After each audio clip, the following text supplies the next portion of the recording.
23 सैनिक जो है एलियन ने उनको पत्थर का बना दिया। तो ऐसा दावा किया गया 1990 की ये घटना है।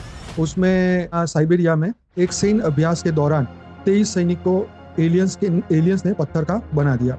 तो ऐसा बताया जाता है कि एक यूएफओ देखा गया और वो हवा में तैर रहा था। उस पर हवा में मार करने वाली मिसाइल दागी गई, जिससे वो गिर गया और उस यूएफओ में से 5 ह्यूमनॉइड प्राणी निकले, मतलब एलियन निकले 5, और जिसकी बड़ा सिर और काली आंखें थी। और वो प्राणी एक गोलाकार वस्तु में मिल गए थे, जो चमकदार प्रकाश के साथ फट गए। उस प्रकाश के संपर्क में आने वाले 23 सैनिक जो है वो पत्थर के खंभों में बदल गए, और 2 सैनिक बच गए जो छाया में खड़े थे, जो प्रकाश में सीधे संपर्क में नहीं आए।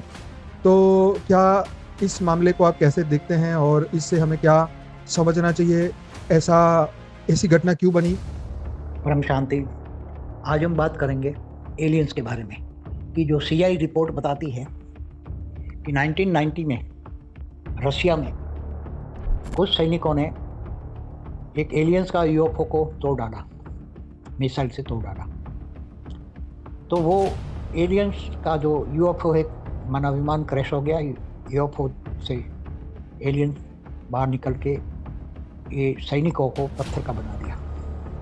तो ये बात सच है। सैनिक मतलब जो उनको सताया, कर्म किया विनाश का, तो उसने आके गुस्से में आके उनको मनुष्य को ही पत्थर बना दिया।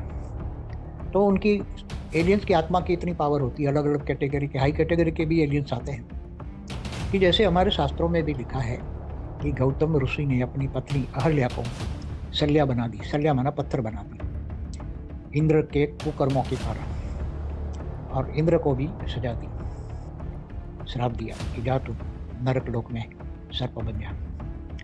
तो जब श्री राम आए तो श्री राम ने अपने पैर के अंगूठे को टच करके वो शल्या को फिर से अहल्या बनाई। तो शल्या की अहल्या और बन गई और फिर चल गई। तो किसी मनुष्य को पत्थर में श्राप से परिवर्तन करना, श्राप को मुक्त करके पत्थर से अहल्या बना देना, ये आत्मा की पावर पर डिपेंड करता है। श्री राम के पास 14 कला की पावर थी, श्री राम की आत्मा में 14 कला की पावर थी। श्री कृष्ण में 16 कला की पावर थी उसकी आत्मा में। तो ऐसे जो एलियंस आते हैं दूर दूर से, दूसरी सोलर सिस्टम से, Galaxy, universe, great universe, multiverse से, ग्रेट मल्टीवर्स से आती है। ये आत्मा है, एलियंस माना आत्मा है। अलग अलग पावर वाली आत्माएं आती हैं, अलग अलग कैटेगरी की पावर उसकी आत्माओं में होती है। तो वो आत्मा की पावर से कुछ भी कर सकते हैं। तो इसमें कोई बड़ी बात नहीं है। मैंने एलियंस के कई वीडियो बनाए, एलियंस पर। एआई, आज का जो एआई है